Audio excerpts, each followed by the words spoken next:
বহিরাগত জুলম দিয়ে কোনোদিন সত্যকে ধামাচাপা দেওয়া যায়নি। বহিরাগত জুলম দিয়ে কখনো মুসলমানদের ক্ষতি করা যায়নি, কোনোদিন না।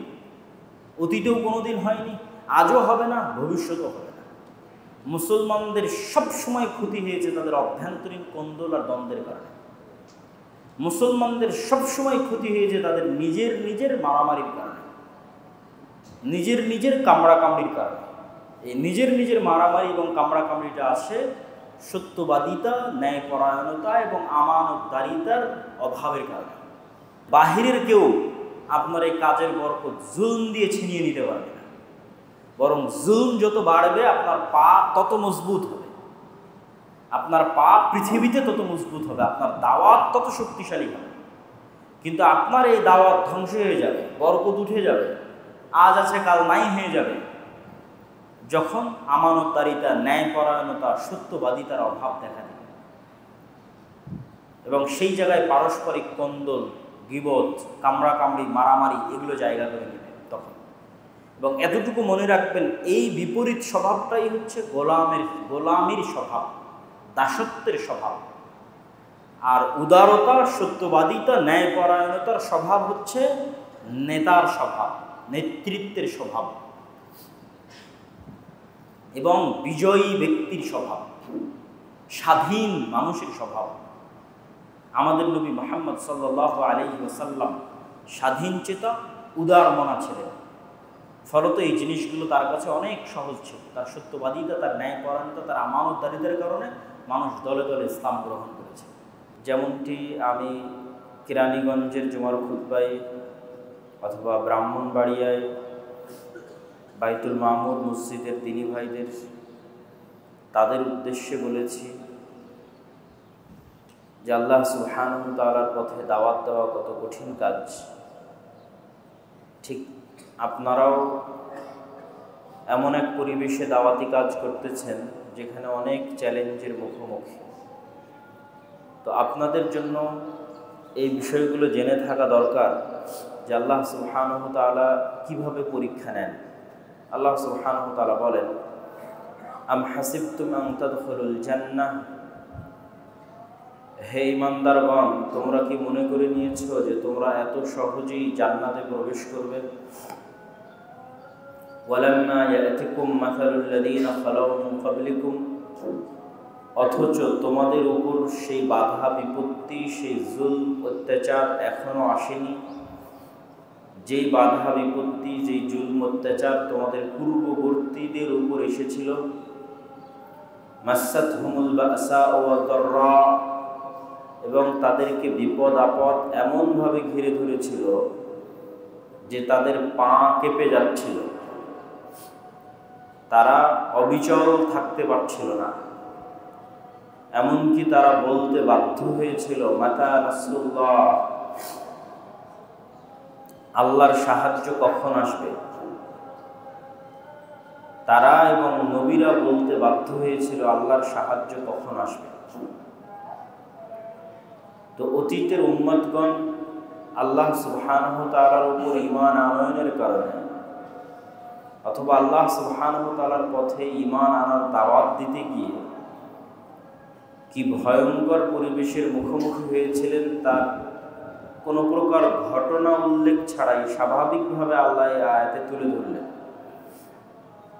আর উদাহরণ হিসেবে একটি ঘটনা আল্লাহ সুবহানাহু ওয়া তাআলা সূরা বুরুজে উল্লেখ করেছেন,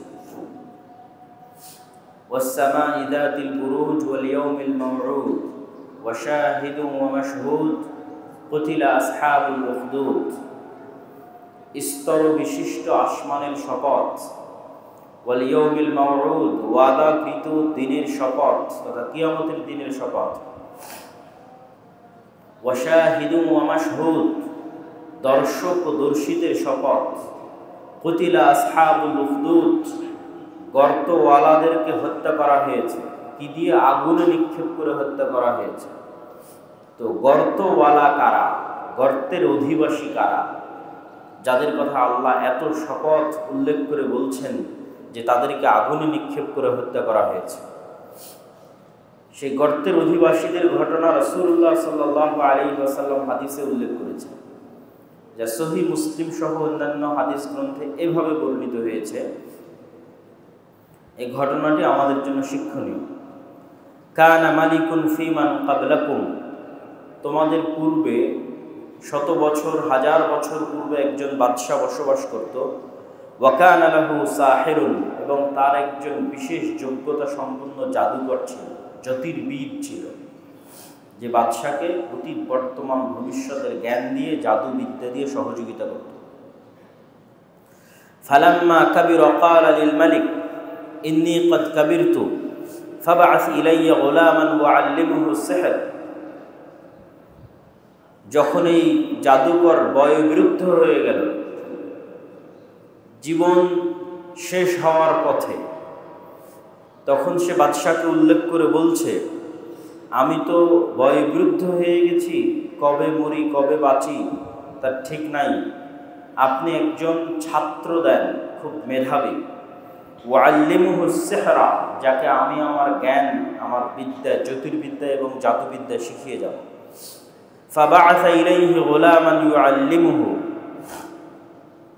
তখন বাদশাহ তার সম্প্রদায়ের মধ্যে থেকে খুব মেধাবী চৌকস একজন বালককে বাছাই করল এবং তাকে নির্ধারণ করলো এই জাদুকরের কাছে জাদু শিখার জন্য।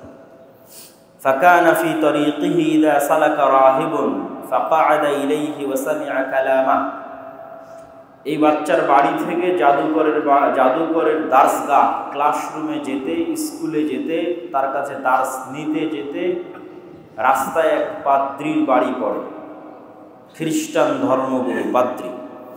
ফাকাআদা ইলাইহি ওয়া সামিআ কালামা, সে যেমন জাদুকরের কাছে জাদুবিদ্যাও শিখে, রাস্তায় থেমে পাদ্রীর কাছে আল্লাহর বাণীও শিখে, আল্লাহ সুবহানাহু ওয়া তাআলার কালামও শিখা শুরু করে।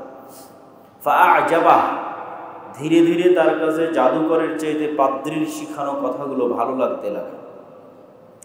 ফাকানা ইযা আতা আস-সাহির মাররা বির-রাহিব ওয়া ক্বাআদা ইলাইহি ফাইযা আতা আস-সাহির দারাবাহু ফাশাকা যালিকা ইলা আর-রাহিব, রাস্তায় যেতে যখন পাদ্রীর নিকটে বসে, তার দার্স এবং তার তাদরিস শুনতে অনেক সময় দেরি হয়ে যায়, ফলত জাদুকরের নিকটে পৌঁছতেও দেরি হয়।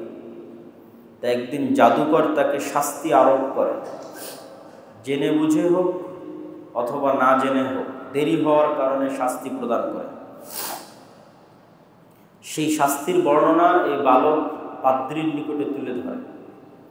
পাদ্রী তাকে বলে, এরপরে যদি তোমার কখনো দেরি হয় তাহলে তাকে বলবা তোমার বাড়ির লোকের কারণে তোমার দেরি হয়েছে, আর যাওয়ার পথে আমার কাছে জ্ঞান অর্জন করতে গিয়ে যদি বাড়িতে পৌঁছতে দেরি হয় তাহলে বাড়ির লোককে বলবা জাদুকরের কাছে দেরি হয়েছে। তথা দুই জায়গার যে জায়গায় দেরি হবে তার আগের জায়গার নাম বলবা, আমার নাম বলবা না যে আমার কাছে দেরি হয়েছে। এভাবেই দিন যায় রাত যায়। ফাবাইনামা হুয়া কাযালিক ইযা আতা আলা দাব্বাতিন আযীমাতিন ক্বাদ হাবাসাতিন নাস, হঠাৎ একদিন রাস্তায় বিশাল প্রাণী রাস্তা বন্ধ করে পড়ে আছে, মানুষজন এপার থেকে ওপার যেতে পারছে না প্রাণীর ভয়াবহতায়, দুই পারে মানুষজন জমা হয়ে আছে।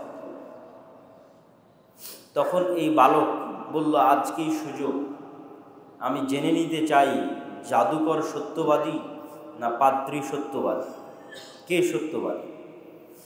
তখন সে একটি পাথর হাতে নিল, হাতে নিয়ে বলল, আল্লাহুম্মা ইন কানা আমরুর রাহিব আহাব্বা ইলাইক মিন আমরি সাহির ফাকতুল হাদিহি দাব্বা, হে আল্লাহ, যদি পাদ্রীর কথা সত্য হয়ে থাকে, জাদুকরের কথা মিথ্যা হয়ে থাকে, তাহলে এই পাথর দিয়ে আপনি এই প্রাণীটিকে হত্যা করুন। ফাকতুল হাদিহি দাব্বা হাত্তা ইয়ামজিয়ান নাস ফারামাহা ফাকাতালাহা, বাচ্চা যখন এটি বলে পাথর নিক্ষেপ করলো, ওই প্রাণীটি মারা গেল এবং মানুষের জন্য রাস্তা পরিষ্কার হয়ে গেল। ফাআতার রাহিব ফাআখবারা, সে খুশিতে পাদ্রীর নিকটে এসে পুরো ঘটনা বর্ণনা করল। পাদ্রী ঘটনা শুনে বলছে, আই বুনাইয়া আনতাল ইয়ৌম আফদাল মিন্নি, হে বালক, তুমি আজকে আমার চেয়ে উত্তম হয়ে গেছো। কদ বালাগা মিন আমরিকা মা আরা ওয়া ইন্নাকা সাতুবতালা, তুমি এমন এক পর্যায়ে পৌঁছে গেছো যে আল্লাহ তোমাকে পরীক্ষা করবেন।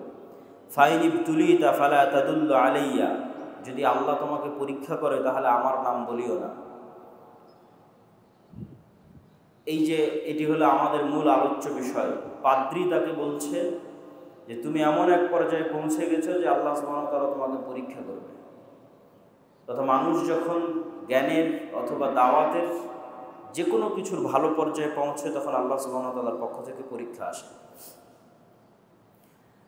তো এই বাচ্চা এমন এক পর্যায়ে পৌঁছে গেল যে ইউবরিউল আকমাহা ওয়াল আবরাসা ওয়া ইউদাবিন নাসা মিন সাইরিল আদওয়া, সে মুস্তাজাবুদ দাওয়া হয়ে গেল, দোয়া করলে কবুল হয়ে যায় সাথে সাথে।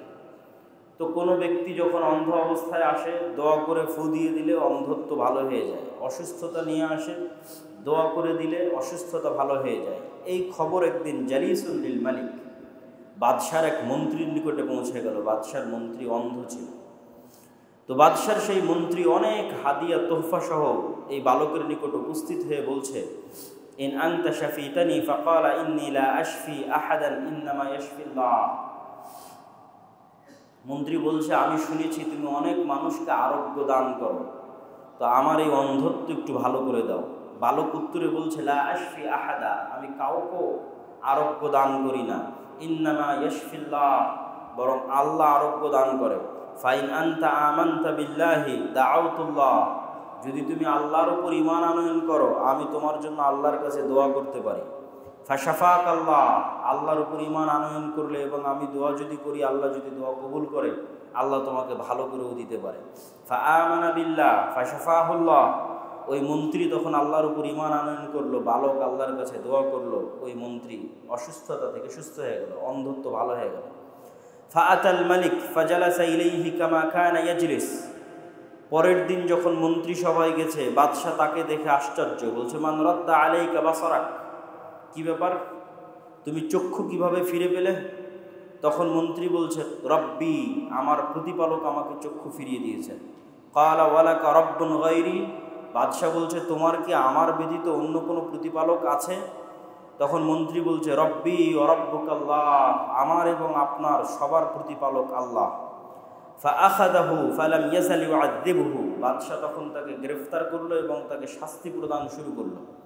হাত্তা দাল্লা আলাল গোলাম, যতক্ষণ না এই মন্ত্রী ওই গোলামের নাম না বলল এবং সে ওই গোলামের নাম বলে দিল যে আমি তার কাছ থেকে দীক্ষা গ্রহণ করেছি।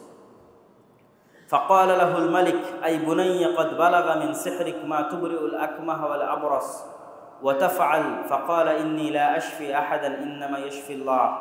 ফাআখাযাহু ফালাম ইয়াজাল ইউআযযিবুহু হাত্তা দাল্লা আলা রাহিব। তারপর এভাবে শাস্তি দিতে দিতে ওই পাদ্রী পর্যন্ত পৌঁছে গেল বাদশাহ।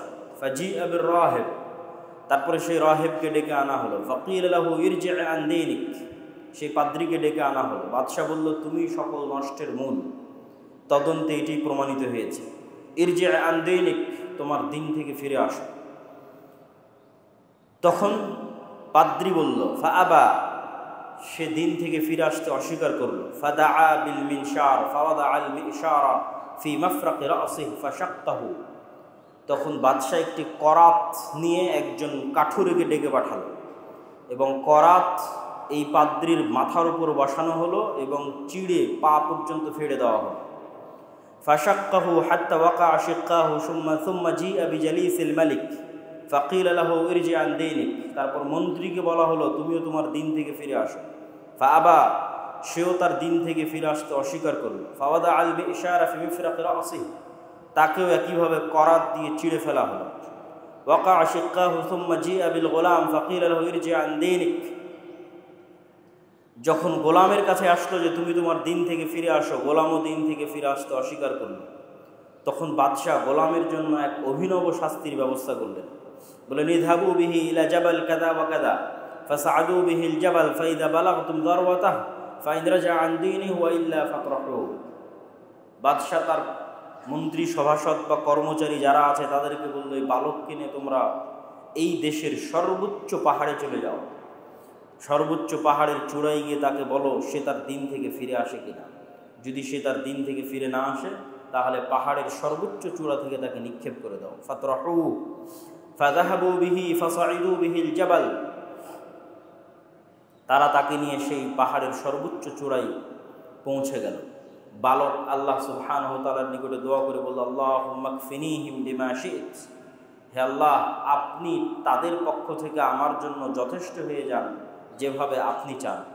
ফারাজাফা বিহিমুল জাবাল ফাসাকাতু, পাহাড় কেঁপে উঠল এবং বাদশার যারা সঙ্গী সাথী সেখানে গেছিল তারা সবাই পাহাড় থেকে পড়ে গেল। ওয়াজা ইয়ামশি ইলাল মালিক, বালক একাই মুক্ত অবস্থায় বাদশার নিকটে ফিরে আসলো। বাদশাহ আশ্চর্য হয়ে জিজ্ঞেস করলো, মা ফাআলা আসহাবুক, তোমার সাথে যাদেরকে পাঠিয়েছিলাম তারা কই? ক্বালা কাফানিহিমুল্লাহ ফাদাফা, তাদের জন্য আল্লাহ যথেষ্ট হয়ে গেছে। বালক উত্তরে বলল, কাফানিহিম, তাদের জন্য আল্লাহ আমার পক্ষ থেকে যথেষ্ট হয়ে গেছে। বাদশাহ নতুন এক দল সাথে দিল এবং বলল, ইযহাবু বিহি ফাহমিলুহু, তোমরা একেবারে নদীতে নিয়ে যাও এবং নদীর মধ্যে ফাতাওয়াসসাতু বিহিল বাহর, নদীর একদম মধ্যে, সমুদ্রের একদম মধ্যে নিয়ে যাও। নিয়ে গিয়ে বলো, ফাইন রাজা আন দীনি, সে তার দিন থেকে ফিরে আসে কিনা। যদি দিন থেকে ফিরে না আসে ফাকযিফু, তাহলে তাকে তোমরা নদীতে নিক্ষেপ করো, সমুদ্রে নিক্ষেপ করো।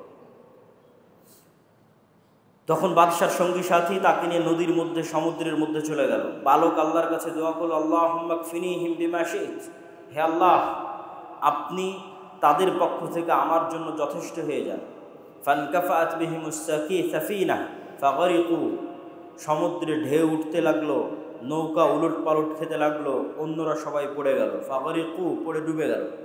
ওয়াজা ইয়ামশি ইলাল মালিক, আর এই বালক নিরাপদ অবস্থায়, সুস্থ অবস্থায় একাই বাদশার কাছে ফিরে আসলো। বাদশাহ বলল, মা ফাআলা আসহাবুক, তোমার সঙ্গী সাথী কই? ক্বালা কাফানিহিমুল্লাহ, আমার পক্ষ থেকে তাদের জন্য আল্লাহ যথেষ্ট হয়ে গেছে। ফাকালা লিল মালিক, তখন বালক বাদশাকে বলল, ইন্নাকা লাস্তা বিকাতিলি হাত্তা তাফআলা মা আমুরুক বিহি, হে মহামান্য বাদশাহ আপনি আমাকে ততক্ষণ হত্যা করতে পারবেন না যতক্ষণ না আমি যা বলছি তা না করবেন। বাদশাহ উত্তরে বলল, আমা হুয়া, কি সেটা? বালক বলল, তাজমাউন নাস ফি সাঈদিন ওয়াহিদ, বিশাল এক মাঠে, খোলা ময়দানে আপনি মানুষকে জমা করবেন। তাজমাউন নাস ফি সাঈদিন ওয়াহিদিন, ঘোষণা দিয়ে দেশের হাজার হাজার লক্ষ লক্ষ মানুষকে খোলা মাঠে জমা করবেন। ওয়া তাসলুবনি আলা জিজইন সুম্মা খুয সাহমান, এবং আমাকে শুলিতে চড়ানোর জন্য কাঠের উপর চড়িয়ে দিবেন। সুম্মা খুয সাহমান, অতঃপর একটা তীর নেবেন। সুম্মা যাইস সাহমা ফি কাবিদিল কৌসি, তীরকে ধনুকে লাগাবেন। ধনুকে তীর লাগানোর পর বলবেন, বিসমিল্লাহি রাব্বিল গোলাম, এই বালকের প্রতিপালকের নামে এই তীর নিক্ষেপ করছি। অতঃপর তীর নিক্ষেপ করবেন। ফাইন্নাকা ইযা ফাআলতা যালিক কাতালতানি, যদি এটি করতে পারেন আমাকে হত্যা করতে সক্ষম হবেন। বাদশাহ রাজি হয়ে গেল। ফাজামাআন নাস ফি সাঈদিন ওয়াহিদিন, বিশাল মাঠের মধ্যে হাজার হাজার লক্ষ লক্ষ মানুষকে ঘোষণা দিয়ে জমা করা হলো। ওয়াসালাবাহু আলা জিজইন, শুলিতে ঝুলানোর জন্য, শুলিতে তীর নিক্ষেপ করে হত্যা করার সকল প্রস্তুতি সম্পূর্ণ করা হলো। সুম্মা আখাযা সাহমান সুম্মা ওয়াদাআ আস-সাহম ফি কাবিদিল কৌস সুম্মা ক্বালা বিসমিল্লাহি রাব্বিল গোলাম, এবং তীর নিয়ে ধনুকে লাগিয়ে বলা হলো, ওই আল্লাহর নামে এই তীর নিক্ষেপ করছি যে আল্লাহ এই গোলামের প্রতিপালক, রব্বুল গোলাম এই বালকের প্রতিপালক। সুম্মা রামাহু ফাওয়াকা আস-সাহম, তীর নিক্ষেপ করা হলো, তীর বালকের বুকে এসে বিঁধে গেল এবং সে সেখানেই মারা গেল। ফাকালান নাস আমান্না বিরব্বিল গোলাম, উপস্থিত হাজার হাজার লক্ষ লক্ষ মানুষ বলল একসাথে, আমরা এই বালকের প্রতিপালকের প্রতি ঈমান আনয়ন করলাম। আল্লাহু আকবার। ফাউতিয়াল মালিক ফাকিল লাহু আরাআইতা মা কুনতা তাহদার ক্বাদ আল্লাহ নাযালা বিক হাযরাক ক্বাদ আমানান নাস, বাদশাহ বলল, আমি যে আশঙ্কা করছিলাম, যে আশঙ্কার কারণে এই বালককে হত্যা করলাম, সে আশঙ্কাই তো বাস্তবায়ন হয়ে গেল। মানুষ তো ইসলাম গ্রহণ করে নিল, দিনের উপর, আল্লাহর উপর ঈমান আনয়ন করে নিল। ফাআমারা বিফিল উখদুদ ফি আফওয়াহিস সাকিক, তখন এক বিশাল উপত্যকার মধ্যে বিশাল এক গর্ত খনন করার আদেশ দিল বাদশাহ, এবং সেখানে আগুন লাগানোর জন্য, কাঠ জমা করার জন্য আদেশ দিল। কাঠ জমা করে সেখানে আগুন লাগিয়ে দেওয়া হলো। বিশাল গর্তে আগুন লাগানোর পর বাদশাহ বলল, ওমান লাম ইয়ারজি আন দীনিহি ফাহমুহু ফিহা, যারা যারা নিজ নিজ দিন থেকে ফিরে আসবে না তারা যেন এই আগুনের গর্তে নিক্ষেপ করা হয়, তারা যেন আগুনের গর্তে ঝাঁপিয়ে পড়ে। ফাফআলু, মানুষজন ঈমান পরিত্যাগ না করে এভাবে আগুনের গর্তে ঝাঁপ দিতে লাগলো এবং আগুনে পুড়ে নিহত হতে লাগলো। হাত্তা জাআত ইমরাআতুন ওয়া মাআহা সাবিয়্যুন, এমনকি একজন মেয়ে আসলো, যে মেয়ের কোলে একটি ছোট বাচ্চা আছে। ফাতাকা আসাদ, যে তার বাচ্চাকে দুধ পান করায়। তখন ওই মহিলা দ্বিধাগ্রস্ত হয়ে গেল, আমি তো এই আগুনের কষ্ট সহ্য করতে পারবো, আমার বাচ্চার কী হবে। যখন সে দ্বিধাগ্রস্ত হয়ে গেল তখন তার কোলের বাচ্চা কথা বলে উঠল, ইয়া উম্মে ইসবিরি ফাইন্নাকা আলাল হক, হে আমার মা, আপনি ধৈর্য ধারণ করে আগুনে ঝাঁপিয়ে পড়ুন, কেননা আপনি সত্যের উপর আছেন। আল্লাহু আকবার। এই পুরো ঘটনাই হচ্ছে আসহাবুল উখদুদের ঘটনা, যাদের ঘটনা আল্লাহ সুবহানাহু ওয়া তাআলা কোরআন মাজিদে উল্লেখ করেছেন, বিস্তারিত বিবরণ রাসূল সাল্লাল্লাহু আলাইহি ওয়াসাল্লাম দিয়েছেন। এই লম্বা ঘটনা বলে আমরা কি বুঝাতে চাচ্ছি? আল্লাহর ওই আয়াত আবারও পড়তে চাচ্ছি। আম হাসিবতুম আন তাদখুলুল জান্নাহ ওয়ালাম্মা ইয়াতিকুম মাসালুল লাযীনা খালাউ মিন ক্বাবলিকুম, তোমরা কি মনে করছো জান্নাতে যাওয়া এত সহজ, অথচ তোমাদের উপর সেই রকম জুলম অত্যাচার এখনো আসেনি যেই জুলম অত্যাচার অতীতের মানুষদের উপর এসেছিল। তো অতীতের মানুষদের উপর কি জুলম অত্যাচার এসেছিল তার একটা নমুনা আল্লাহ সুবহানাহু ওয়া তাআলা কোরআনে উল্লেখ করেছেন, রাসূল সাল্লাল্লাহু আলাইহি ওয়াসাল্লাম হাদিসে উল্লেখ করেছেন। মানুষকে জীবন্ত আগুনে জ্বালিয়ে দেওয়া হয়েছে অথবা করাত দিয়ে ফেড়ে ফেলা হয়েছে, কিন্তু আমাদের সাথে তো তেমন কিছুই হয়নি। হয়তো মানুষ দিয়ে একটা গালি দিচ্ছে, হয়তো মানুষ দিয়ে একটা মিথ্যা অপবাদ দিচ্ছে, নিন্দা করছে, অথবা হয়তো এসে আপনার মসজিদ মাদ্রাসায় হামলা করছে, এই পর্যন্তই শেষ। কিন্তু এই রকম জুলম এবং অত্যাচার কিন্তু আমরা এখনো মুখোমুখি হইনি। এরকম জুলম এবং অত্যাচারের তুলনা করলে বর্তমান ফিলিস্তিনের গাজার মুসলমানদের তুলনা করা যেতে পারে, যে তারা এই জুলম অত্যাচারের কাছাকাছি, অথবা এই জুলম অত্যাচারের মতো, অথবা এই জুলম অত্যাচারের যেতে বেশি, যেটি বলি না কেন তারা সেই পরীক্ষার মধ্যে দিয়ে অতিক্রম করতেছে। সম্মানিত উপস্থিতি, যখন মানুষ বিপদগ্রস্ত হবে, এইরকম জুলম এবং অত্যাচারের মুখোমুখি হবে, তখন তার আশ্রয়স্থল কোথায়? অনেক সময় দেখবেন বিপদগ্রস্ত হলে আমরা মানুষের কাছে আগে দৌড়াই। বিপদগ্রস্ত হলে আমরা মনে করি যে অমুকের কাছে গেলে, যেমন আগে যখন 16 বছর এক ফ্যাসিজম ক্ষমতায় ছিল, তখন কোনো বিপদগ্রস্ত করলে ওই দলের রাজনীতিবিদদের কাছে গিয়ে আশ্রয় নেয়, তাদের কাছে এখন ক্ষমতা আছে। অথবা এখন আবার যারা এসেছে, ভবিষ্যতে আবার যারা আসবে, এরকম বিভিন্ন রাজনৈতিক দলের কাছে, বিভিন্ন ব্যক্তির কাছে কিন্তু আমরা আশ্রয় গ্রহণ করার প্রবণতা আমাদের আছে। এবং আমরা মনে করি যদি কোনো না কোনো এরকম কারো আশ্রয় আমরা না থাকি, তাহলে হয়তো আমরা বিপদ থেকে বাঁচতে পারবো না, হয়তো আমরা বিপদগ্রস্ত হয়ে ধ্বংস হয়ে যাব। তো এই যে আল্লাহ সুবহানাহু ওয়া তাআলা ব্যতীত অন্য আর কোনো কিছুর কাছে আশ্রয় খোঁজার প্রবণতা, সেটি ব্যক্তি হোক, সেটি ক্ষমতা হোক, দল হোক, সংগঠন হোক, যেটি হোক, আর কোনো কিছুর কাছে আশ্রয় খোঁজা বা সেটির প্রতি ভরসা করা, যে ভরসা করলে আমি বেঁচে যাব, সেটি কিন্তু যারা অতীতে আমাদের চলে গেছে, জুলম সহ্য করেছে, তাদের আদর্শের বিপরীত। তাদের আদর্শ হচ্ছে বিশ্বাসগতভাবে আগে আল্লাহর উপরই ভরসা রাখতে হবে। দুনিয়াবি ওসিলা হিসেবে মানুষ যে কোনো ওসিলা অবলম্বন করতে পারে, কিন্তু বিশ্বাসগত মজবুতি আগে থাকতে হবে, যে আমি একাই থাকি, হকের উপর থাকি, আমার সাথে কেউ না থাকুক, আমি হকের উপর থাকি, তো আমার জন্য কে যথেষ্ট? আল্লাহ সুবহানাহু ওয়া তাআলা যথেষ্ট। তো আল্লাহ সুবহানাহু ওয়া তাআলা যে যথেষ্ট, তার কিছু দলিল এবং লজিক আল্লাহ নিজেই কোরআনে তুলে ধরেছে। সেই লজিকগুলো আমাদের বোঝা দরকার, যে আল্লাহ সুবহানাহু ওয়া তাআলা কেন যথেষ্ট এরকম জুলম এবং অত্যাচারের মুহূর্তে। الذين قال لهم الناس إن الناس قد جمعوا لكم فاخشوهم فزادهم إيمانا وقالوا حسبنا الله ونعم الوكيل। এই ঘটনাটি হচ্ছে উহুদ যুদ্ধের ঘটনা। উহুদ যুদ্ধের ঘটনা হচ্ছে সংক্ষিপ্ত ঘটনা, যে মুসলমানেরা যেই জায়গায় রাসূলুল্লাহ সাল্লাল্লাহু আলাইহি ওয়াসাল্লাম 40 জন তীরন্দাজ নিযুক্ত করেছিলেন, মুসলমানদের বিজয় দেখে তারা গনিমতের মাল জমা করার জন্য সেই জায়গা ছেড়ে দিয়ে যখন গনিমতের মাল জমা করতে যায়, তখন খালিদ বিন ওয়ালিদ পিছন দিক থেকে এসে আক্রমণ করে। খালিদ বিন ওয়ালিদের পেছন দিকের আক্রমণ এবং সামনের দিক থেকে যে কাফের মুশরিকরা পালাচ্ছিল, তারা যখন দেখে পিছন দিক থেকে খালিদ বিন ওয়ালিদ এসেছিলেন, তারাও ঘুরে দাঁড়ায়। তারাও যখন ঘুরে দাঁড়ায়, তখন দুই বাহিনীর মধ্যে পড়ে যায় মুসলমানেরা। ফলত এক চরম বিপদ তাদের সামনে এসে দাঁড়ায়। সেই বিপদ থেকে বাঁচার জন্য তারা ধীরে ধীরে পাহাড়ের দিকে উঠতে থাকে, পাহাড়ের দিকে আশ্রয় নিতে থাকে। এবং মুহাম্মদ সাল্লাল্লাহু আলাইহি ওয়াসাল্লামকেও সাহাবীরা ভয়ঙ্করভাবে গার্ড দিয়ে তাকেও ধীরে ধীরে ধীরে ধীরে পাহাড়ের দিকে নিয়ে যেতে থাকে। তো অনেক সাহাবী মারা যায়, অনেক সাহাবী আহত হয়, রাসূল সাল্লাল্লাহু আলাইহি ওয়াসাল্লামকে নিরাপত্তা দিতে গিয়েও আহত হয়। তো এরকম হত বিহব্বল পরিস্থিতিতে যখন পাহাড়ের অনেক উপরে চলে গেছে, তখন নিচে থেকে জাস্ট হয়তো তীর নিক্ষেপ করা যাচ্ছে, কিন্তু তীর সরাসরি আপনি পাহাড়ের আড়ালে আশ্রয় নিলে সরাসরি গিয়ে লাগবে না। আর তরবারি নিক্ষেপ করার তো তখন কোনো রাস্তাও নেই, তখন চলতেছে মুখের যুদ্ধ। মুখের পাহাড় থেকে চিল্লানো হচ্ছে, নিচে থেকে চিল্লানো হচ্ছে।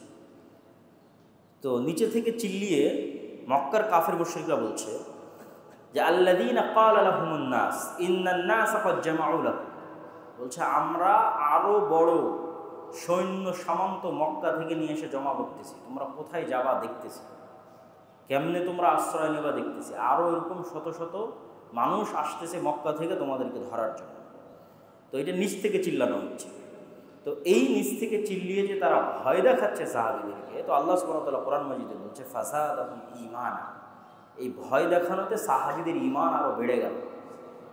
তারা তখন বলছে হাসবুনাল্লাহ ওয়া নি'মাল ওয়াকিল, আমাদের জন্য সাহায্যকারী হিসেবে জনসংখ্যা, মানুষজন, অস্ত্রপাতি, তরবারি এগুলো নয়, হাসবুনাল্লাহ, আমাদের জন্য কে যথেষ্ট?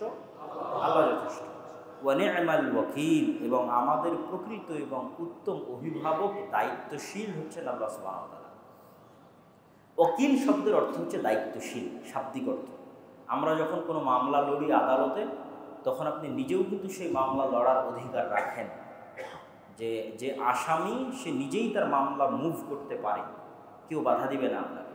কিন্তু যেহেতু আইন কানুনের ফকর আমরা জানি না, এই জন্য আমরা আমার মামলা লড়ার দায়িত্ব একজন উকিলকে দিই, যে ভাই তুমি আমার স্থলাভিষিক্ত, তুমি আমার মামলাটা আমার হয়ে আদালতে লড়াই করবা। তাহলে আমার জেল জুলুম, আমার মুক্তির পুরো দায় দায়িত্বটা আমি নিশ্চিন্তভাবে কার উপর দিয়ে দিচ্ছি? উকিলের উপর দিয়ে দিচ্ছি। তো এই দায়িত্ব প্রদানটাকেই বলা হয় ভরসা। তো আল্লাহ সুবহানাহু ওয়া তাআলা কোরআন মাজিদে একদম এভাবেই তার জন্য তিনি শব্দ প্রয়োগ করেছেন, এইভাবেই যে তোমরা আল্লাহ সুবহানাহু ওয়া তাআলাকে দায়িত্বশীল হিসেবে গ্রহণ করো। আল্লাহ সুবহানাহু ওয়া তাআলা কোরআন মাজিদে বলেন রব্বুল মাশরিকি ওয়াল মাগরিব লা ইলাহা ইল্লাহু ফাত্তাখিযহু ওয়াকিলা, পূর্ব এবং পশ্চিমের প্রতিপালক যিনি, যিনি ব্যতীত ইবাদতের যোগ্য কেউ নাই, ফাত্তাখিযহু ওয়াকিলা, তোমাদের যদি কাউকে দায়িত্ব দেওয়ার প্রয়োজন হয় তাহলে তোমরা তাকেই দায়িত্ব প্রদান করো। তো দায়িত্ব প্রদান করার বিষয়টা কেমন একটু উদাহরণ দিয়ে বললে আপনাদের জন্য আরো স্পষ্ট হবে, তাহলে আল্লাহর উপর ভরসার বাস্তবতাটা কি সেটাও স্পষ্ট হবে। ধরেন আপনি এখন মারা যাচ্ছেন, আপনি কোনো দুরারোগ্য ব্যাধিতে আক্রান্ত, হয়তো ক্যান্সারে আক্রান্ত, 1-2 মাস পর মারা যাবেন। তখন আপনি আপনার ভাইকে বলতেছেন, ভাই আমার তো ছোট ছোট ছেলে মেয়ে আছে, তো তোমাকে আমি আমার ছেলে মেয়ের দায়িত্ব দিয়ে গেলাম, তুমি একটু দেখে শুনে রাখি। এ হলো দায়িত্ব দেওয়া, মানে আপনার অনুপস্থিতিতে আপনার ছেলে মেয়েকে দেখাশোনার দায়িত্ব আপনি তার উপর দিচ্ছেন। মানুষ বলে যে মানুষের কথোপকথনে বলে যে উপরে আল্লাহ, নিচে তোমার হিল্লাই দিয়ে দিলাম, মানে তোমার দায়িত্বে দিয়ে দিলাম। তখন আপনি যে আপনার ভাইয়ের দায়িত্বে দিয়ে দিচ্ছেন, এই যে দায়িত্ব, আল্লাহ সুবহানাহু ওয়া তাআলা বলতেছে এই দায়িত্বটা তোমরা আমার উপর দাও। এই জিনিসটা অনুভব করতে হবে যে দায়িত্বটা মানে ঠিক এভাবেই আল্লাহ বলতেছে যে এই দায়িত্বটা তোমরা আগে আমার উপর দাও। ধরেন আপনি বাড়ি থেকে বের হয়ে যাচ্ছেন, বাড়ি ঘরে তালা মেরে দিয়ে বের হয়ে যাচ্ছেন, তো আপনি আগে এই বাড়ি দেখাশোনার দায়িত্ব দারোয়ানের উপর দিবেন, না বাড়িতে কোনো আত্মীয় স্বজনের উপর দিবেন, না এটার দায়িত্ব আগে কার উপর দিবেন? আল্লাহর উপর দিবেন। আল্লাহ এইটা বলতেছে যে তোমরা আগে আমার উপর দায়িত্ব দাও, আমাকে দায়িত্বশীল হিসেবে গ্রহণ করো। তোমাদের যে কোনো কাজের দায়িত্বশীল হিসেবে তোমরা কাকে গ্রহণ করতে পারো? আল্লাহকে গ্রহণ করতে পারো। ফাত্তাখিযহু ওয়াকিলা, তার উপর দায়িত্ব দাও। কেন তার উপর দায়িত্ব দিবা, তার অনেক লজিক আল্লাহ সুবহানাহু ওয়া তাআলা কোরআনে উল্লেখ করেছে, বিভিন্ন আয়াত। তার 2-1টা আয়াত আমি আপনাদের সামনে তুলে ধরি যে কেন আপনি আল্লাহ সুবহানাহু ওয়া তাআলাকে দায়িত্বশীল হিসেবে তাকে দায়িত্ব দিবেন।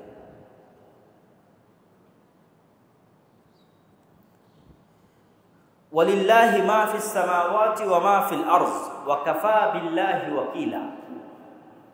আল্লাহকে দায়িত্ব দেওয়ার 1 নম্বর কারণ আজকে যখন মাহমুদপুরে আছেন, তখন মাহমুদপুরের স্থানীয় কোনো নেতা আপনাকে হেল্প করতে পারে। আমরা যখন ব্রাহ্মণবাড়িয়ায় গেছি, তখন ব্রাহ্মণবাড়িয়ার হেফাজতের নেতা হয়তো আমাদেরকে হেল্প করতে পারে, তার কাছে আমরা সাহায্য নেওয়ার জন্য গেছি, কিন্তু সে আপনাকে এখানে হেল্প করতে পারবে না। অথবা বাংলাদেশের বাইরে বের হয়ে যায়, যে বাংলাদেশের প্রধানমন্ত্রীও আপনাকে আমেরিকাতে কোনো হেল্প করতে পারবে না। বাংলাদেশের প্রধান উপদেষ্টা আমেরিকায় যা দাম, সে অনুযায়ী আপনাকে আমেরিকার মাটিতে কোনো বিপদে বাংলাদেশের প্রধানমন্ত্রীও কোনো হেল্প করতে পারবে না। তাহলে প্রত্যেক যার কাছে আমি সাহায্য নিতে যাচ্ছি, তার সাহায্য করার লিমিট আছে। যে আমি একজন এমপির কাছে সাহায্য নিতে যাচ্ছি, একজন মন্ত্রীর কাছে সাহায্য নিতে যাচ্ছি, ওর লিমিট কি, ওর এরিয়া, ওর এলাকা, এর বাইরে ওর সহযোগিতা করা সম্ভব নয়। তো আল্লাহ সুবহানাহু ওয়া তাআলা বলছেন, কেন আল্লাহকে দায়িত্ব দিতে বলছেন? ওয়ালিল্লাহি মা ফিস সামাওয়াতি ওয়া মা ফিল আরজ। আর এক আয়াতে বলছেন রব্বুল মাশরিকি ওয়াল মাগরিব। আল্লাহ হচ্ছে পূর্বের প্রতিপালক, পশ্চিমের প্রতিপালক, উত্তরের প্রতিপালক, দক্ষিণের প্রতিপালক। মা ফিস সামাওয়াতি ওয়া মা ফিল আরজ, আসমান এবং জমিন এবং তার মধ্যে যা কিছু আছে সকল কিছুর উপর একচ্ছত্র মালিকানা কার? আল্লাহ। তাহলে তুমি বাংলাদেশে থাকো, আমেরিকায় থাকো, ব্রাহ্মণবাড়িয়ায় থাকো, মাহমুদপুরে থাকো, আর কেরানীগঞ্জে থাকো, তোমাকে প্রথমে সহযোগিতা করতে পারবে কে? কমন, সব জায়গায় কমন একমাত্র সহযোগিতা করতে পারবে আল্লাহ সুবহানাহু ওয়া তাআলা। 2 নম্বর যে উদাহরণটা দিয়ে শুরু করেছিলাম, যে আপনি আপনার ভাইকে দায়িত্ব দিয়ে যাচ্ছেন যে আমি মারা যাচ্ছি, তুমি আমার ছেলেকে দেখে শুনে রাখো। তো আল্লাহ সুবহানাহু ওয়া তাআলা বলছেন যে তিনি হচ্ছেন হাইয়ুন কাইয়ুম, তিনি হচ্ছেন চিরঞ্জীব, চিরস্থায়ী। এটা দ্বারা আল্লাহ কি বোঝাচ্ছেন? এটা যারা আল্লাহ সুবহানাহু ওয়া তাআলা বোঝাচ্ছেন যে আপনি দুনিয়াতে যেই ব্যক্তিকে দায়িত্ব দিয়ে যাচ্ছেন, সে যে আপনার আগেই মারা যাবে না, অথবা আপনার ছেলে মেয়ের আগে মারা যাবে না, এর কোনো গ্যারেন্টি আছে? এর কোনো গ্যারেন্টি নেই। তাহলে আপনি যাকেই দায়িত্ব দেন না কেন, সেই দায়িত্বশীল আপনার আগেই দুনিয়া থেকে বিদায় নিয়ে নিতে পারে। অথবা আপনার ছেলের দায়িত্ব দিয়ে গেলেন, আপনার ছেলের বিদায় নেওয়ার আগে দায়িত্বশীল দুনিয়া থেকে বিদায় নিয়ে নিতে পারে। তাহলে চিরঞ্জীব, চিরস্থায়ী হিসেবে আপনার ছেলের দায়িত্ব কাকে দেওয়া যৌক্তিক? আল্লাহকে দেওয়া যৌক্তিক। তাহলে কে বাঁচলো কে মরলো সেটা দেখে লাভ নেই। করোনা ভাইরাসে এসে পুরো বংশ বিলীন হয়ে গেল, কিন্তু আপনি দায়িত্ব দিয়ে রেখেছেন কার উপর?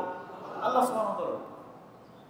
দেখা যাচ্ছে ফিলিস্তিনের গাজায় একজন মানুষ যদি বলে আমার ছেলের দায়িত্ব আমি তোমাকে দিয়ে গেলাম, তো 1 সেকেন্ড পর বোমা এসে সেই মারা গেল, তো দায়িত্ব নিয়ে কি হলো? তো সে যদি বলে না, হে আল্লাহ আমার ছেলের দেখাশোনার দায়িত্ব তোমার উপর দিয়ে গেলাম, তাহলে কেননা তিনি হচ্ছেন হাইয়ুন কাইয়ুম। আর 1 নম্বর কি? সব জায়গায় সহযোগিতা করতে পারবেন। তাহলে 1 নম্বর লজিক গেল পৃথিবীর সকল জায়গায় তিনি সহযোগিতা করার ক্ষমতা রাখেন।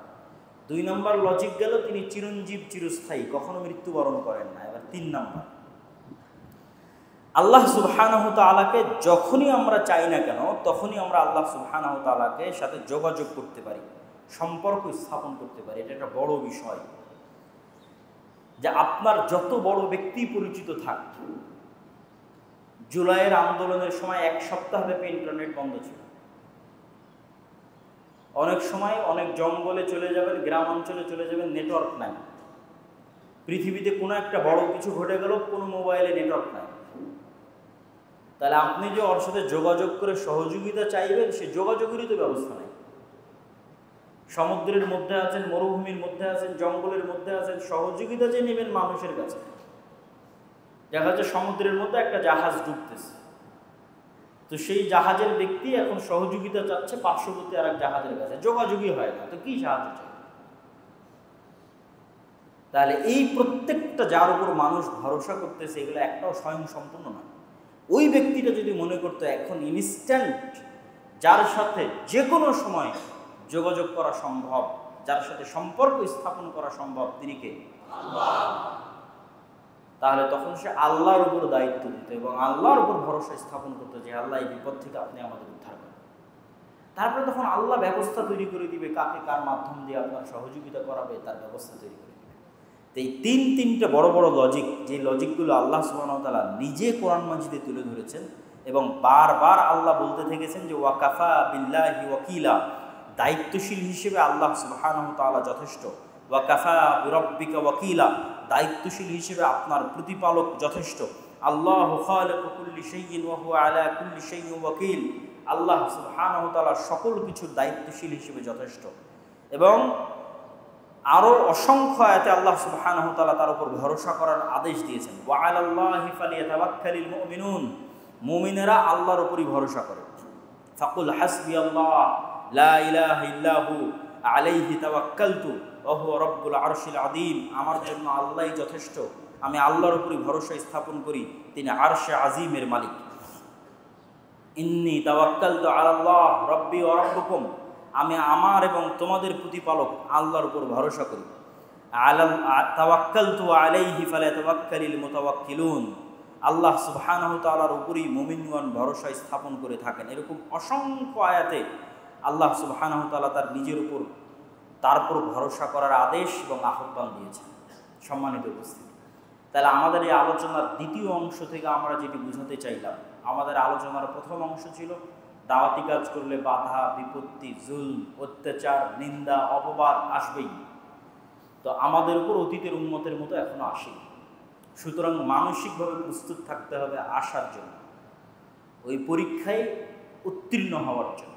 2 নম্বর, পরীক্ষায় উত্তীর্ণ হওয়ার 1 নম্বর শর্তই হচ্ছে বিপদ আপদে মানুষের উপর ভরসা করবেন না আল্লাহর উপর ভরসা করবেন? বিপদ আপদে 1 নম্বর ভরসা হবে আল্লাহ সুবহানাহু ওয়া তাআলা। ওসিলা হিসেবে মানুষ চেষ্টা করবে তার সাধ্য অনুযায়ী, সেটা ভিন্ন। কিন্তু কোনো ব্যক্তির উপর, কোনো রাজনৈতিক নেতার উপর, কোনো দলের উপর, কোনো কিছুর উপর ভরসা হবে সেটি না, আল্লাহর উপর ভরসা। 3 নম্বর পরীক্ষা হচ্ছে যখন আপনি দাওয়াতি কাজ করবেন, এই দাওয়াতি কাজের বরকতকে অব্যাহত রাখার জন্য আপনাকে এতটুকু মনে রাখতে হবে যে বহিরাগত জুলম দিয়ে কোনোদিন সত্যকে ধামাচাপা দেওয়া যায়নি। বহিরাগত জুলম দিয়ে কখনো মুসলমানদের ক্ষতি করা যায়নি, কোনোদিন না। অতীতেও কোনোদিন হয়নি, আজও হবে না, ভবিষ্যতেও হবে না। মুসলমানদের সব সময় ক্ষতি হয়েছে তাদের অভ্যন্তরীণ কোন্দল আর দ্বন্দ্বের কারণে। মুসলমানদের সব সময় ক্ষতি হয়েছে তাদের নিজের মারামারির কারণে, নিজের কামড়াকামড়ির কারণে। এই নিজের মারামারি এবং কামড়াকামড়িটা আসে সত্যবাদিতা, ন্যায়পরায়ণতা এবং আমানতদারিতার অভাবের কারণে। এই জন্য যারাই মসজিদ প্রতিষ্ঠা করেন, মাদ্রাসা প্রতিষ্ঠা করেন, দাওয়াতি কাজ করেন, তারা যদি মনে করেন আমি নিজে, আপনারা যে অবস্থায় আছি কেন, যদি মনে করেন যে আপনার এই কাজের বরকতটা ধরে রাখতে হবে, তাহলে এতটুকু নিশ্চিত থাকেন বাহিরের কেউ আপনার এই কাজের বরকত জুলম দিয়ে ছিনিয়ে নিতে পারবে না। বরং জুলম যত বাড়বে আপনার পা তত মজবুত হবে, আপনার পা পৃথিবীতে তত মজবুত হবে, আপনার দাওয়াত তত শক্তিশালী হবে। কিন্তু আপনার এই দাওয়াত ধ্বংস হয়ে যাবে, বরকত উঠে যাবে, আজ আছে কাল নাই হয়ে যাবে, যখন আমানতদারিতা, ন্যায়পরায়ণতা, সত্যবাদিতার অভাব দেখা দেবে। এবং সেই জায়গায় পারস্পরিক কোন্দল, গীবত, কামড়াকামড়ি, মারামারি এগুলো জায়গা করে নেবে তখন। এবং এতটুকু মনে রাখবেন, এই বিপরীত স্বভাবটাই হচ্ছে গোলামির স্বভাব, দাসত্বের স্বভাব। আর উদারতা, সত্যবাদিতা, ন্যায়পরায়ণতার স্বভাব হচ্ছে নেতার স্বভাব, নেতৃত্বের স্বভাব এবং বিজয়ী ব্যক্তির স্বভাব, স্বাধীন মানুষের স্বভাব। আমাদের নবী মুহাম্মদ সাল্লাল্লাহু আলাইহি ওয়াসাল্লাম স্বাধীন চেতা, উদার মনা ছিলেন। ফলত এই জিনিসগুলো তার কাছে অনেক সহজ ছিল। তার সত্যবাদিতা, তার ন্যায়পরায়ণতা, তার আমানতদারিতার কারণে মানুষ দলে দলে ইসলাম গ্রহণ করেছে। একটা ছোট্ট ঘটনা সংক্ষিপ্ত আকারে শুধু আল্লাহ নবীর এটির উপর বলে বক্তব্যের শেষের দিকে চলে যাব। কোনো এক যুদ্ধের সময়, কোনো এক সফরের সময় কোনো পানির ব্যবস্থা নাই, এমন এক জায়গায় পৌঁছে গেছেন আল্লাহর নবী, তার সাহাবীদের সহ পানির ব্যবস্থা নেই। তো সাহাবীদের তিনি পাঠিয়েছেন পানির অনুসন্ধানের জন্য, একদম শর্টকাটে বলতেছে। তো সাহাবীরা অনুসন্ধানে বের হয়ে দেখে একজন মহিলা কলসে করে পানি নিয়ে, মাটির মটকায় করে পানি নিয়ে ফেরত আসতেছে। সেই মহিলাকে রাস্তা আটকে সাহাবীরা জিজ্ঞেস করছে কোথায় থেকে পানি এনেছো? তো বলে আমি গতকাল এই সময় এখানে ছিলাম। তার মানে 24 ঘন্টার দূরত্ব থেকে পানি নিয়ে আসতেছে। তথা এখন পানি আনতে গেলে 24 ঘন্টার পথ উট চালানো লাগবে, অথবা একদিনের পথ ঘোড়া দৌড়ানো লাগবে। তো সেটা তো সম্ভব নয়। তো বলে আমাদের নবী মুহাম্মদ সাল্লাল্লাহু আলাইহি ওয়াসাল্লাম তোমার সাথে একটু কথা বলতে চায়। তো মহিলা বলে কোন নবী? যে নিজের ধর্ম ত্যাগ করেছে, সাবি মুরতাদ হয়ে গেছে, মানে তাদের ভাষায় তারা মুহাম্মদ সাল্লাল্লাহু আলাইহি ওয়াসাল্লামকে সাবি বলতো। তো বলে হ্যাঁ তিনি। তো ঠিক আছে, মুহাম্মদ সাল্লাল্লাহু আলাইহি ওয়াসাল্লামের কাছে সেই মহিলা উপস্থিত ছিল। মুহাম্মদ সাল্লাল্লাহু আলাইহি ওয়াসাল্লাম তাকে বললো তোমার একটু পানির দরকার। মহিলা বলল যে আমার ছোট ছোট বাচ্চা আছে, আমি বিধবা মহিলা, আমার স্বামী নাই, ছোট ছোট বাচ্চাদের আমি দেখাশোনা করি, তো এই পানি আমি আপনাকে দিলে আমার জন্য এটা অনেক কষ্টকর। রাসূলুল্লাহ বললো ঠিক আছে, তোমার পানি আমরা ব্যবহার করবো না, তবে তোমার পানির আমরা সহযোগিতা দেব, পানি তোমার যেরকম আছে সেরকমই থাকবে। আল্লাহর নবী দোয়া পড়ে পানিতে একটু থুতু নিক্ষেপ করলেন, থুতু নিক্ষেপ করে দিয়ে সেই পানি সাহাবীদের নিতে বললেন। সাহাবীরা সেই পানিতে উজু করলো, তাদের পশু প্রাণী সব সেই পানিতে তাদের পেট পূর্ণ করে পিপাসা মিটিয়ে নিল। তারপরে ওই মহিলার কলসে যা পানি থাকার তাই থেকে গেল। এবার রাসূল সাল্লাল্লাহু আলাইহি ওয়াসাল্লাম সাহাবীদের বললো তোমাদের যার কাছে যা জিনিসপাতি টুকটাক দেওয়ার মতো আছে, খেজুর, ছাতু, ঠিক আছে, যা যতটুকু আছে সে ততটুকু জমা করো। একটা চাদর বিছিয়ে দেওয়া হলো, সাহাবীরা যার কাছে একটু খেজুর ছিল, একটু ছাতু ছিল, সেগুলো জমা করে সেটা আল্লাহর নবী বেঁধে ওই মহিলাকে বলল এটা তোমার ছোট ছোট বাচ্চার জন্য আমরা তোমাকে হাদিয়া দিলাম। তখন সেই মহিলা সেখান থেকে বিদায় নিয়ে চলে গেল। কোনো এক যুদ্ধের সময়, একদম সংক্ষেপে বলতেছি, কোনো এক যুদ্ধের সময় মুসলিম বাহিনী ওই মহিলার গ্রামে যুদ্ধ করতেছে না, অথচ ঠিকই আশেপাশে যুদ্ধ করতেছে। তখন গ্রামবাসী পরস্পর জিজ্ঞেস করতেছে যে আমাদের গ্রামে কেন যুদ্ধ আসে না। তখন ওই মহিলা ধারণা করতেছে আল্লাহর নবীর ব্যবহার থেকে যে হয়তো আমি ওই দিন যে পানির মাধ্যমে সহযোগিতা করেছিলাম এই কারণে হয়তো মুহাম্মদ সাল্লাল্লাহু আলাইহি ওয়াসাল্লাম নিষেধ করে রেখেছে। তখন পুরো গ্রামবাসী আশ্চর্য হলো যে আমাদের গ্রামের যাকে আমরা দামই দেই না, মূল্যায়নই করি না, সেই মহিলার এতটা দাম মুহাম্মদ সাল্লাল্লাহু আলাইহি ওয়াসাল্লামের কাছে। তখন পুরো গ্রামবাসী মিলে ওই মহিলা সহ মুহাম্মদ সাল্লাল্লাহু আলাইহি ওয়াসাল্লামের কাছে এসে ইসলাম গ্রহণ করে।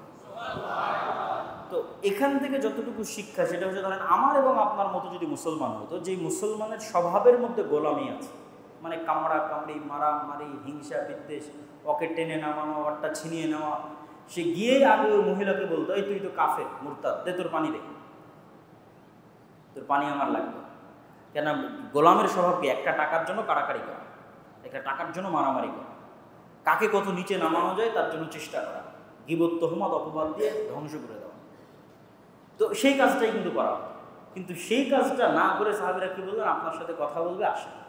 তো মুহাম্মদ সাল্লাল্লাহু আলাইহি ওয়াসাল্লাম চাইলে বলতে পারতেন যে এই মহিলাও তো কাফের, মুশরিক, আল্লাহর নবীকে মুরতাদ বলছে, আর যেই বাচ্চার গল্প শোনাচ্ছে যে না খেয়ে আছে বা তার দায়িত্ব পালন করে, ওগুলো তো কাফের মুশরিক। তো কাফের মুশরিকের জন্য বিবেচনা করে লাভ কি? তোমার পানিটি আমরা নিয়ে নেব, তুমি বাঁচলে বাঁচো, মরে মরো, আচ্ছা সেটাও বাদ দিলাম। পানি তো নিল না, নিলই না, তার পানি তো যতটুকু থাকলো থাকলোই, তারপরেও ওই কাফের মুশরিকের সন্তান, কাফের মুশরিকের জন্য এতগুলো মুমিন মুসলিম খোলাফায়ে রাশিদিন, রাসূল, তাদের খেজুর, তাদের ছাতু দিয়ে সহযোগিতা করার কি দরকার? আর পানি তো ব্যবহারই করে, আর আমি তো তোর পানি নেই নি, যা ভাগ, তোর কাফের মুশরিক আর তোর কাফের মুশরিক সন্তানের জন্য কি করবো? তাহলে এটা আল্লাহর নবীর ব্যবহার একজন কাফের মুশরিকের সাথে এবং তার পরিবারের সাথে। এবার আপনি তুলনা করেন একজন মুসলমানের ব্যবহার আর একজন মুসলমানের সাথে, কোন অবস্থায় আছে এবং কোন লেভেলে আছে। এটাই হচ্ছে আমাদের ধ্বংসের আলামত। এবং আমি এটাকে আমার বহু বক্তব্যে বলেছি, এটাকে বলা হয় গোলামির চিহ্ন, গোলামির আলামত। আমাদেরকে আত্মমর্যাদা সম্পন্ন, স্বাধীন, উদার মনের নেতৃত্বের গুণাবলী সম্পন্ন হতে হবে। এই জন্য আল্লামা ইকবাল বলেছিলেন ইউরোপ সফরের পর, সাবাক ফিরসে পর সাদাকাত কা, আদালত কা, শুজাআত কা লিয়া জায়েগা তুঝসে কাম, দুনিয়া কি ইমামত কা। যে মুসলমানেরা তোমাদের মধ্যে সব আছে, সালাত, সিয়াম, হজ, যাকাত, ইসলামের যেগুলো বেসিক রিচুয়ালস, ইসলামের যেগুলো আনুষ্ঠানিকতা, সেগুলো সবই তোমাদের মধ্যে আছে। মুখে দাড়ি বলো, মাথায় টুপি বলো, সব আছে। কিন্তু নাই কি? তোমাদের মধ্যে ন্যায়পরায়ণতা, সত্যবাদিতা এবং আমানতদারিতার অভাব আছে, যেটা তোমাদের নবীর ছিল, তোমরা সেটা হারিয়ে ফেলেছো।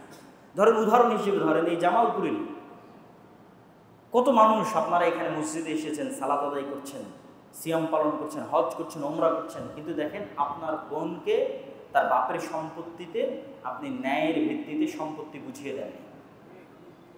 দেখা যায় যমুনার চরে যেটা পানিতে ডুবে আছে ওটা বোনকে দিয়েছেন, যেটা ভালো প্লেসে আছে সেটা আপনি নিজে নিয়েছেন। তাহলে আপনার মধ্যে ইসলামের সব আছে, আসল জিনিসটাই তো নাই, যেটা আল্লাহর নবীর ছিল। ন্যায়পরায়ণতা নাই, সত্যবাদিতা নাই, আমানতদারিতা নাই। আপনারাই যখন দেখবেন যে গ্রামে বিয়ে হচ্ছে, এলাকায় বিয়ে হচ্ছে, যৌতুকের ভিত্তিতে বিবাহ হচ্ছে। যৌতুকের ভিত্তিতে বিবাহ অন্যায়, মানুষের উপর জুলুম, মানুষের উপর অত্যাচার। তাহলে এরকম আপনি বাছাই করে খুঁজে খুঁজে দেখেন কি মসজিদ, কি মাদ্রাসা, কি আপনার আলেম ওলামা, কি সমাজের দায়িত্বশীল এসপি মন্ত্রী, ওসি ডিসি এসপি মন্ত্রী সব দেখবেন প্রধান অতিথি বিশেষ অতিথি ইসলামী জালসা। গত 16 বছরও ছিল, তাহাজ্জুদ গুজারও ছিল, হাজি ছিল, ওমরাকারীও ছিল, কিন্তু ছিল নাকি তার নিজের দায়িত্বে সৎ এবং ন্যায়পরায়ণ ছিল। এই কারণেই তো দেশ ধ্বংস হয়ে গেছে। এই জন্য মুসলমানদের এই নেতৃত্বের এই গুণগুলো অর্জন করতে হবে, তাহলে তারাও স্বাধীন হবে এবং পুরো পৃথিবীকে নেতৃত্ব দিতে পারবে ইনশাআল্লাহ। আজকে দেখেন যে এই যে এত বৃহৎ আন্দোলনের পর বাংলাদেশের একটা সুন্দর পরিবেশ, এই সুন্দর পরিবেশের মধ্যে দেখবেন পাল্লা দিয়ে বাংলাদেশের রাজনৈতিক দলগুলো পার্শ্ববর্তী দেশের কাছে মাথা বিক্রি করে দিচ্ছে। পাল্লা দিয়ে কেন? এটাই হচ্ছে গোলামী স্বভাব। এইভাবেই যখন স্পেন ধ্বংস হওয়ার সময় ছিল, ওই সময়ের ইতিহাস পড়ে দেখবেন যে কিভাবে স্পেনের মুসলমান আমির ওমারারা আর মুসলমান আলেম ওলামাদের গ্রুপেরা পার্শ্ববর্তী ইউরোপিয়ান খ্রিস্টানদের কাছে বিক্রি হয়ে যেত, কিভাবে একজন আরেকজনের বিরোধিতা করার জন্য। মানে এইটা পার্শ্ববর্তী দেশের কাছে গোলাম হতে যাচ্ছে কেন? আর একজনকে সরিয়ে নিজে ক্ষমতায় যেতে চাচ্ছে। তাহলে যে যত বড় গোলাম হবে তে তাড়াতাড়ি ক্ষমতায় যাবে। ক্ষমতার নেশায় গোলামি বরণ করে দিচ্ছে। তো এইটা হচ্ছে আমাদের রাষ্ট্রের টপ লেভেল থেকে নিয়ে একদম নিম্ন লেভেল পর্যন্ত সেম অবস্থা। তো আজকের আমার এই আলোচনার সারমর্ম এতটুকুই যে দাওয়াতি কাজ করলে, আল্লাহর পথে দাওয়াত দিলে বিপদ আপদ আসবে। অতীতের উম্মতের মতো আমাদের উপর আসলে 1 নম্বর ভরসা হবে আল্লাহ সুবহানাহু ওয়া তাআলার উপর। কোনো মানুষের উপর নয়, কোনো ব্যক্তির উপর নয়, কোনো কিছুর উপর নয়, কোনো রাজনৈতিক দলের উপর নয়, কোনো কিছুর উপর নয়। সহযোগিতা নিব, কিন্তু ভরসা থাকবে আল্লাহর উপর, যাতে আদর্শে কম্প্রোমাইজ না করতে হয়। যখনই কোনো ব্যক্তি দলের উপর ভরসা করবেন, দেখবেন আপনি আদর্শে কম্প্রোমাইজ করেছেন বাঁচার জন্য। আর যখন ভরসা আল্লাহর উপর, সহযোগিতা করলে করবে, না করলে ভাই মারা যাবে। যেভাবে আপনাদের সামনে ঘটনা তুলে ধরলাম পালক এবং অত্র অঞ্চলের মানুষের। 3 নম্বর কি? আপনার দাওয়াতি কাজ কোনো কারণেই বাধাগ্রস্ত হবে না যদি আপনি সত্যবাদী, আমানতদার, ন্যায়পরায়ণ অবস্থায় উদার মন নিয়ে সকলের কল্যাণকামী হয়ে দাওয়াতি কাজ করেন। তাহলে রাসূল সাল্লাল্লাহু আলাইহি ওয়াসাল্লামের ব্যবহার যেমন একটা উদাহরণ দিলাম, ওই রকমের পর্যায়ে যদি থাকতে পারে, তাহলে ওই যে মানুষ দলে দলে দিনে প্রবেশ করবে, দলে দলে মানুষ ইসলাম গ্রহণ করবে। এখন দলে দলে করে না কেন? চারিত্রিকভাবে মুসলমানদের ওই চরিত্রটা নাই। আর বক্তব্যের শেষে আমাদের দীর্ঘ দাওয়াতি সফরের মধ্যে আমরা আজকে আপনাদের এখানে এসেছি। বক্তব্যের শেষে এতটুকু আহ্বান জানাবো যে আমাদের যে দাওয়াতি কাজগুলো আছে, সেই দাওয়াতি কাজগুলো গঠনমূলক দাওয়াতি কাজ বলে আমি মনে করি। এই দাওয়াতি কাজগুলোর সাথে শিক্ষা জড়িত, অন্য কিছু না। যেমন দাওয়া ইলাল্লাহর মাধ্যমে আমাদের যে মক্তব কার্যক্রম চলে, এটা শিক্ষা কেন্দ্রিক। সেটা যে মক্তবই হোক, যে মসজিদই হোক, কি হানাফি কি আহলে হাদিস, মুসলমানের সন্তানকে কোরআন শিখাতে হবে, দিন শিখাতে হবে, এটা হলো কাজ। কয়জন মুসলমানের সন্তানকে? 100% মুসলমানের সন্তানকে। আমরা যেটা আমাদের মোটো ঘোষণা বা স্লোগান, সেটা হচ্ছে 100% মুসলমানের সন্তানকে দিন শিখাতে হবে। তার জন্য মাদ্রাসা দিয়ে হবে না, মসজিদে মক্তব শক্তিশালী করতে হবে। তো আমি আমার অধীনে সব চালাবো এমনটা না, কিন্তু এই কথা বলতে বলতে আরও 1000 মানুষ মক্তব চালু করবে, তারাও মক্তবের সম্পর্কে যত্ন নেবে। তখন এভাবেই 100% মুসলমান দিন শিখবে, কোরআন শিখবে। তবে আলহামদুলিল্লাহ আমরা প্রায় 300-র অধিক মসজিদ সফর করেছি মক্তব কেন্দ্রিক। তারপরে মক্তবের সিলেবাস তৈরি করেছি, 500-র অধিক মক্তবের শিক্ষকদের ট্রেনিং দিয়েছি, যাদের যাতায়াত খরচ আমরাই বহন করি। এবং এই সমস্ত মক্তবের সকল ছাত্রের যে পড়ার বই, সেটিও আমরাই সাপ্লাই দিয়েছি আলহামদুলিল্লাহ। এবং রমজান মাসে তাদেরকে ন্যূনতম হাদিয়া যতটুকু আমাদের পক্ষে দেওয়া সম্ভব হয়েছে, আল্লাহ ব্যবস্থা করে দিয়েছে আমাদের দিনী ভাইদের মাধ্যমে, সেটা আমরা পৌঁছে দিয়েছি। এখনও আমাদের মক্তবের ট্রেনিং কার্যক্রম জামিয়া সালাফিয়া রাঙ্গিপাড়া পাবা রাজশাহীতে চলমান। আর দ্বিতীয় আরেকটি হচ্ছে আল জামিয়া সালাফিয়ার সাথে শিক্ষা প্রতিষ্ঠানের অধিভুক্তি। জামিয়া সালাফিয়া যেহেতু বাংলাদেশের একটি ব্যতিক্রম প্রতিষ্ঠান, যেখানে দেশ বিদেশের শিক্ষকগণ সবসময়ই থাকেন। বাংলাদেশ ইনভেস্টমেন্ট ডেভেলপমেন্ট অথরিটির অনুমোদন নিয়ে 4-5 জন বিদেশি শিক্ষক সবসময় থাকে। তাদের তদারকিতে আমাদের সিলেবাস, আমাদের পরীক্ষা, আমাদের ফতোয়া বোর্ড যেটা মাসিকাল ইতিসাম, সেগুলো নির্ধারণ হয়। এবং সৌদি আরবের মদিনা ইসলামী বিশ্ববিদ্যালয় সহ বিভিন্ন বিশ্ববিদ্যালয় থেকে শিক্ষকগণ আসতেই থাকেন। গত 1 বছরে 12 জনের অধিক শিক্ষক এসেছেন। পুরো রমজান মাসে একজন থেকেছেন। এই কিছুদিন পূর্বে, 1 সপ্তাহ পূর্বে একজন 3 দিন থেকে গেলেন। তো এরকম একটি দেশের অন্যতম মানসম্মত শিক্ষা প্রতিষ্ঠান থেকে আমরা চাই দেশের অন্যান্য শিক্ষা প্রতিষ্ঠানগুলো উপকার নিক, শক্তিশালী হোক, জ্ঞানের দিক থেকে, একাডেমিক দিক থেকে। সেটিকে ভিত্তি করে মূলত আমার চলমান সফরগুলো অব্যাহত আছে, সেটিকেও আপনারা মূল্যায়ন করার চেষ্টা করবেন। আর সর্বশেষ মাসিক আল ইতিসামকে মূল্যায়ন করার চেষ্টা করবেন। আমার জানা মতে এখানেও মাসিক আল ইতিসাম আসে না, এবং আপনারাও নিজ নিজ উদ্যোগে নিয়ে আসতে পারেন। আজকেও সালাতের পরে আমাদের বই পুস্তক এবং মাসিক আল ইতিসাম পাবেন। আমি নিয়মিত মাসিক আল ইতিসামের সম্পাদকীয় লিখি এবং সমসাময়িক সকল বিষয়ে মাসিক আল ইতিসামে দিক নির্দেশনা থাকে। অন্যান্য ইলমি তো বিষয় থাকেই, উন্নত মানের ফতোয়া বোর্ডের মাধ্যমে, দেশি বিদেশি আলেমদের মাধ্যমে, ফতোয়া বোর্ডের মাধ্যমে ফতোয়া তো আছেই, পাশাপাশি সমসাময়িক যে কোনো বিষয়ে দিক নির্দেশনা বিষয়ে আমি সবসময় লিখি। অতএব এই যে এসেছি এটা একদিনের সম্পর্ক, কিন্তু মাসিক আল ইতিসাম যখন নিয়মিত আপনার কাছে যাবে তখন এটা স্থায়ী সম্পর্ক। প্রতি মাসে আপনি আমার লেখা পড়তেছেন, মানে আমার একটা মেসেজ আপনি প্রতি মাসে পড়তেছেন, কানেক্টেড থাকতেছেন।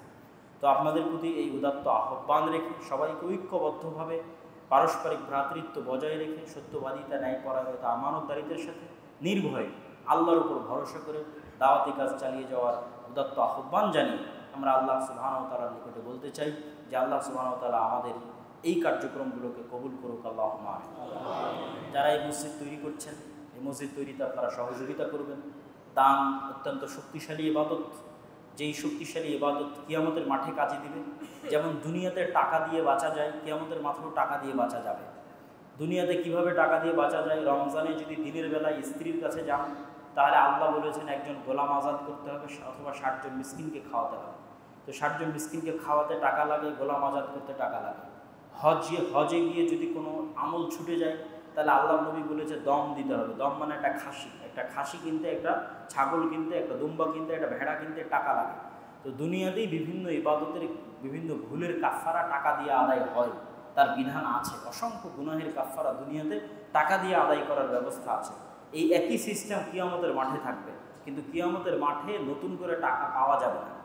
দুনিয়াতে যারা টাকা আল্লাহর রাস্তায় দান করে গেছে তার সেই টাকা কিয়ামতের মাঠে এরকম কেউ এসে বলবে ও আমার নামে গীবত করেছে, ওই টাকার দান থেকে কেটে দেওয়া হবে। কেউ এসে বলবে যে তুমি তো এই ইবাদত ঠিকঠাক মতো করনি, তখন ওই দান থেকে সেটা পূর্ণ করে দেওয়া হবে। যে কোনো ইবাদত, যে কোনো গুনাহ সেটাকে ট্যাকেল দিতে পারে, এরকম পাওয়ারফুল ইবাদত হচ্ছে দান। এরকম পাওয়ার ক্ষমতা আল্লাহ টাকার মধ্যে দিয়ে রেখেছে। তা আপনারা এই মসজিদ, এই মাদ্রাসা, এখানে এগুলোকে সহযোগিতার হাত বাড়িয়ে দিবেন।